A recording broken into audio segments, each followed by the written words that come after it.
श्री एकनाथ जी महाराज की एक बड़ी प्रसिद्ध कथा है।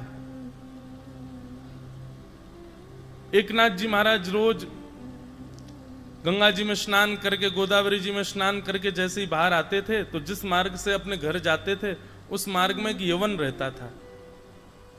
और वो यवन क्या करता था, आते जाने वाले जितने भी वैष्णव होते थे उनको परेशान करता था। कभी उनके ऊपर कुछ छिड़क देता था, कभी कुल्ला करता था, कभी कुछ इस प्रकार की भावना उसकी।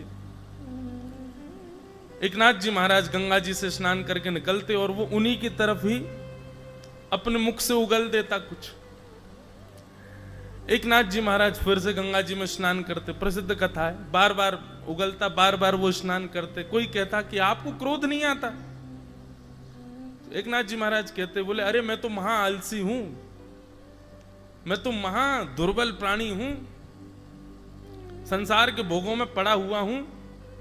कम से कम इस यवन के कुल्ला की वजह से ही सही 5-6 बार, 10 बार, 12 बार कम से कम गंगा जी में स्नान तो कर लेता हूं मैं। अच्छा है, ये आदमी अच्छा है, इसकी वजह से ही सही मेरा आलस्य तो टूट जाता है कम से कम। ऐसी विवेक युक्त बुद्धि, इसको ज्ञान कहते हैं। हमारे ऊपर कोई करके दिखा दे, फिर देखना हमारी हालत क्या हो। अरे कहां तक कहें, गंगा जी से निकल करके आए, कुल्ला तो बहुत दूर की बात है, उसको तो जीवित नहीं छोड़े, हम पे कोई ऐसा कर दे तो। सामान्य सी कोई हरकत भी यदि कर दे तो हम लोगों का क्रोध किस स्थिति में चला जाता है, और फिर हम अपने आप को ज्ञानी कहते हैं। ज्ञानी का मतलब है कि आपके स्वभाव में सरलता दिखेगी। और एक दिन का प्रसंग आता है, श्री एकनाथ जी महाराज इस प्रकार से उसको बेचारे को कुछ कहते नहीं थे, बोलते थे ये तो अच्छा है, इसके कुल्ला करने से बार बार मैं गंगा जी में तो जाता हूं। एक बार वो यवन अपने किसी जरूरी काम से कहीं चला गया, तो श्री एकनाथ जी महाराज गंगा जी से स्नान करके बाहर आए और उसकी प्रतीक्षा करने लगे। बोले आया नहीं आज, और फिर खड़े रहे वहीं पे और बैठे बैठे पंडितनाथ भगवान, अरे मुझसे क्या अपराध हो गया नाथ, आपने आज मुझको स्वीकार क्यों नहीं कर रहे हो? मेरे एक स्नान से ही क्यों पूर्णता हो रही है? वो यवन क्यों नहीं आया अभी? इतने व्याकुल हो गए कि वो आए, आकर के कुल्ला करे तो मैं फिर से जाऊं, क्योंकि मेरे पास दोबारा स्नान का कोई चारा नहीं बचा अब।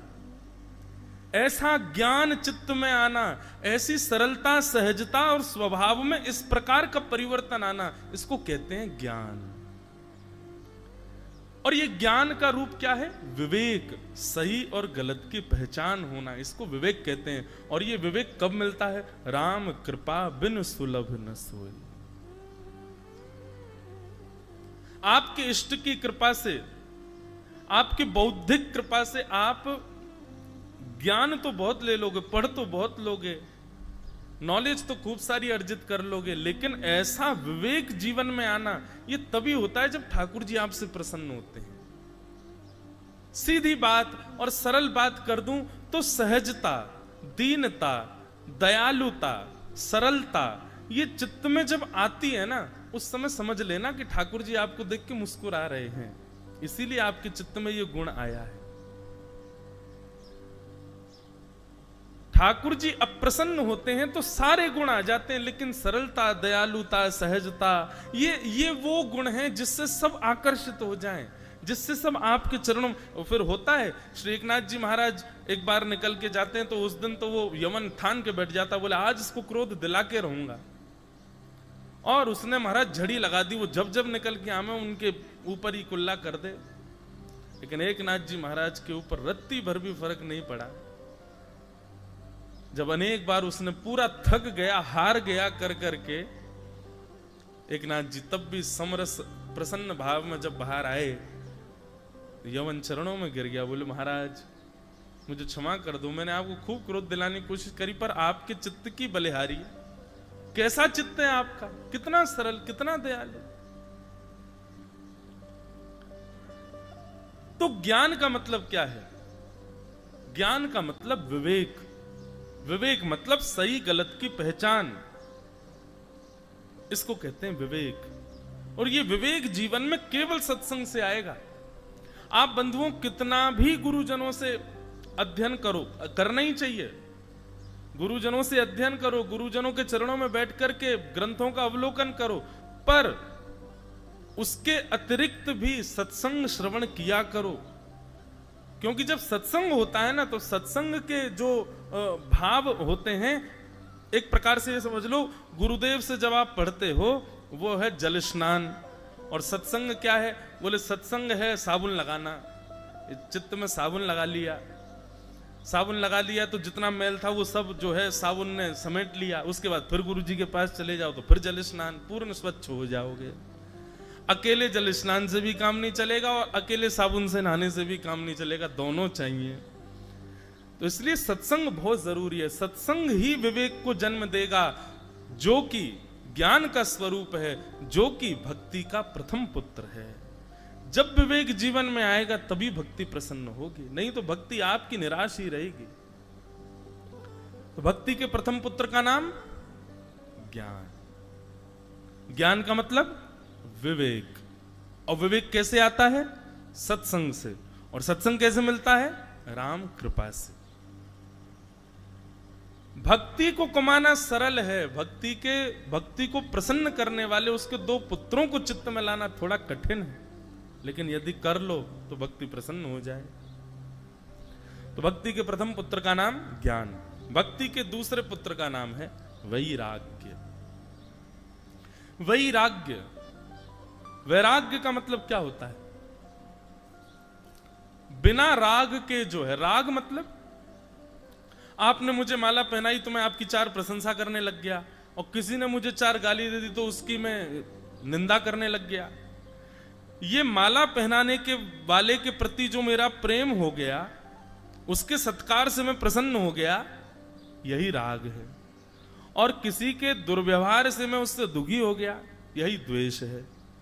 राग और द्वेष ये दो होते हैं हमारे चित्त में। तो जो राग रहित है उसी को वैराग्य कहते हैं। जो राग रहित है मतलब माला पहनाने वाले से भी कोई फर्क नहीं है, उसके प्रति भी सम है, और कोई चार बात बुरी कर दे तो उसके प्रति भी सम है। एक वैराग्य का अर्थ तो यह है, मतलब किसी के आपके प्रति होने वाले प्रिय भाव से आप आसक्त ना हो, सम रहो। वैराग्य का एक रूप तो यह है। वैराग्य का दूसरा रूप क्या है? वैराग्य का दूसरा रूप है बहु व्यंजन प्राप्त हो जाए, बहु सामग्री प्राप्त हो जाए, बहु भोग की वस्तु मिल जाए, पर उसके बाद भी आपका चित्त सम रहे, आपका चित्त आपके वश में रहे, उसको कहते हैं वैराग्य। सीधी बात कहें तो वैराग्य का मतलब वस्तु का त्याग नहीं। मैं कथा में कहा करता हूं, वस्तु का त्याग वैराग्य नहीं है, वस्तु के प्रति जो आसक्ति है उसका त्याग वैराग्य है। कई लोग वस्तु का त्याग तो कर देते हैं पर उसके प्रति आसक्ति का त्याग नहीं कर पाते। जैसे अब मौन रहना एक प्रकार से अपने वचनों का त्याग।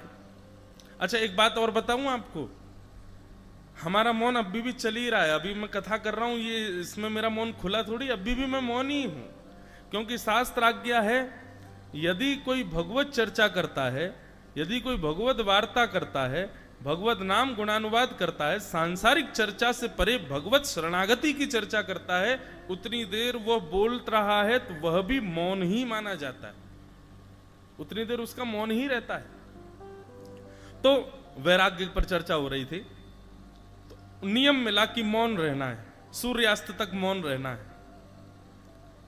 अब मौन आप वस्तु से तो हो गए, लेकिन मन में क्या हो रहा है?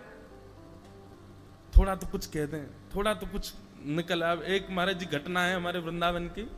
वृंदावन में एक स्थान है सुदामा कुटीर, वहां लगभग सब संत वृंदावन के अगर आपको दर्शन करने हो सुदामा कुटी में आपको एक साथ मिल जाएंगे। तो सुदामा कुटी में एक महाराज जी ने मौन व्रत धारण किया। और क्यों धारण किया? उन्होंने महाभारत की कथा सुनी थी। तो महाभारत के अनुशासन पर्व में भीष्म पितामह कहते हैं कि यदि कोई व्यक्ति 12 वर्ष तक एक नियम का पालन करे तो वो नियम सिद्ध हो जाता है। फिर उस नियम में इतनी सिद्धि आ जाती है कि वो व्यक्ति किसी से कुछ कह देगा तो वो हो ही जाएगा, चाहे वो कोई भी नियम हो, लेकिन होना सद नियम चाहिए। 12 वर्ष बेनागा पालन यदि कोई व्यक्ति कर ले एक नियम का, उसमें बड़ी ताकत आ जाती है महाराज। तो सुदामा कुटी में वृंदावन के एक महाराज जी ने नियम ले लिया कि हम मौन रहेंगे। अब महाराज जी, वृंदावन तो क्या है, आनंद की भूमि है, वहां तो सब आनंद करते हैं, ऊधम मचाते हैं। तो बाबा ने मौन का धारण किया नियम कि हम मौन रहेंगे, और उनके संग जो संत रहते थे बोले हम इनका तोड़वाएंगे, हम ऐसा कुछ करेंगे कि इनका मौन टूटे। वृंदावन तो ऐसा ही है भैया, वहां तो नियम तोड़वाए जामे, वहां नियम हो। यही नियम महाराज जी ने मेरा रख दिया होता स्पर्श का और मौन का, और कहीं में वृंदावन में होता अब तक 10 बार टूट गया होता क्योंकि वृंदावन तो ऐसा ही है भैया, वहां तो नियम सब तोड़वा देते हैं, ब्रजवासी कोई नियम ना करने दे। तो बाबा ने मौन नियम धारण किया। आसपास के साधु महात्मा सब उनको कुछ ना कुछ ऐसा करते कि इनका मौन टूटे, लेकिन वो मौन बेचारे रखते चले गए। 2, 4, 5 साल तो महाराज जी निकल गए, बढ़िया उन्होंने मौन खूब धर लिया। अब उनको अपने ऊपर ये हो गया। अच्छा एक और बात, ऐसे कोई भी नियम धारण करो बंधुओं, उसका अहम कभी मत करना कि हमने ये कर लिया। जैसे ये तो एक अलग बात है, जैसे लोग एकादशी व्रत भी करते हैं तो उसका भी उनको अहंकार आ जाता है कि हम तो एकादशी व्रत करते हैं, हमसे कोई एकादशी नहीं छूटती। कभी नहीं। मैं फिर कह रहा हूं, जिसकी प्रेरणा या जिसकी कृपा से आपने ये नियम धारण किए ना, उसका बल आपसे करवा रहा है। जिस दिन आपने अहंकार किया उसी दिन वो बल शून्य हो जाएगा और फिर आपका नियम टूटेगा, निश्चित टूटेगा। इसलिए नियम में कभी अभिमान नहीं करना। तो महाराज जी को थोड़ा लगने लगा 4 साल हो गए, हमारा तो कोई मौन तोड़वा ही नहीं पाया, अब तो ये टूटेगा ही, अब तो ये हमारा स्वभाव बन गया मौन रहना। ठीक है। अब वो बाबा बेचारे सुदामा कुटी में भंडारा होते रहते हैं, भंडारे में गए, भंडारे में जाके बैठे, प्रसाद पा रहे, तो उनको गुलाब जामुन बहुत पसंद था। आसपास के साधुओं ने गुलाब जामुन परोसने वाले महाराज जी से कह दिया, बोले सुनो सबको देना, इनको मत देना, और ये कितना भी मांगे फिर भी मत देना। बोल तो सकते नहीं है, इशारा करेंगे, तुम इनको देना नहीं। तो सबको गुलाब जामुन देते हुए जाएं, जैसे ही उन बाबा के पास जाएं तो बाबा कहें अच्छा बाबा नहीं चाहिए, ठीक है, आगे निकल गए। अब बाबा उसको देखे, बोले मैं मांग रहा हूं ये दे नहीं रहा है, और वो परोसने वाला पीछे मुड़ के भी ना देखे कि कहीं नजर से नजर मिल गई तो पता चल जाएगा कि भाई ये तो जानबूझ के कर रहा है मेरे साथ। अब पंगत इतनी लंबी कि वो गुलाब जामुन वाला एक बार निकल के जावे तो 20 मिनट बाद आता था लौट के, इतनी लंबी पंगत।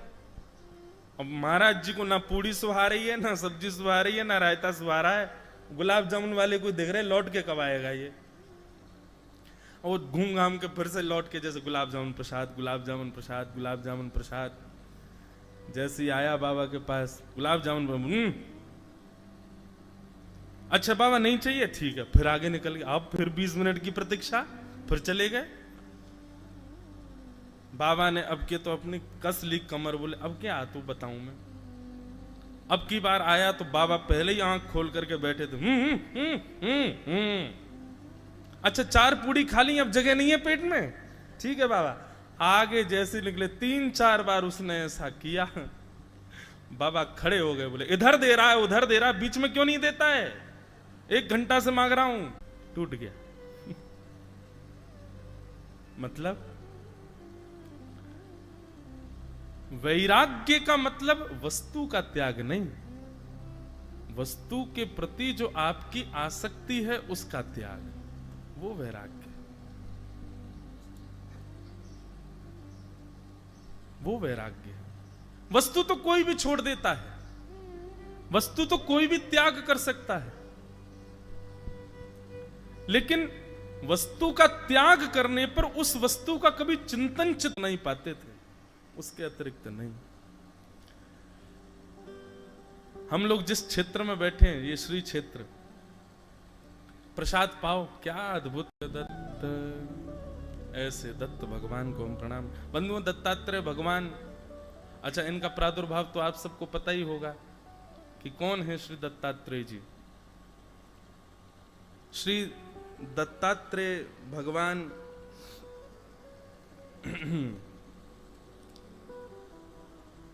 तीन रूप हैं ठाकुर जी के, ब्रह्मा विष्णु महेश। तीनों रूपों से ठाकुर जी एक समरस भाव में विद्यमान हैं, जिसमें मध्य में श्री विष्णु भगवान हैं, नारायण हैं, वाम भाग में श्री महादेव हैं और दाहिने ओर ब्रह्मा जी हैं। तीनों रूपों में श्री दत्तात्रेय भगवान पधारे हैं। तो इस प्रकार ठाकुर जी का अवतरण हुआ। वचन देकर गए थे अनसुईया मैया को कि तीन रूपों में ठाकुर जी ब्रह्मा विष्णु महेश तीन रूपों में आए थे। आए तो थे अनसुईया मैया के पातिव्रत की परीक्षा लेने, पर अनसुईया मैया ने तीनों को ही छोटे बालक के रूप में परिवर्तित कर दिया। छोटे बालक जब बन गए और जब पुनश्च लौट करके देवलोक को गए तो मां को वचन दे करके गए कि मैया हम आपके यहाँ पुत्र बन करके आएंगे। और तभी भगवान श्री दत्तात्रेय जी, श्री दुर्वासा जी और सोम यानी कि चंद्र, तीन रूपों में ठाकुर जी पुनश्च प्रकट हुए। उन्हीं में से एक श्री दत्तात्रेय भगवान है, जो ठाकुर जी के ही अवतार स्वरूप माने गए। और भी कई कथाएं आती भागवत में। और आप विद्वान हो जाओगे पर आप ज्ञानी नहीं होगे। बहुत ध्यान से सुनिएगा। ज्ञान विवेक युक्त होता है,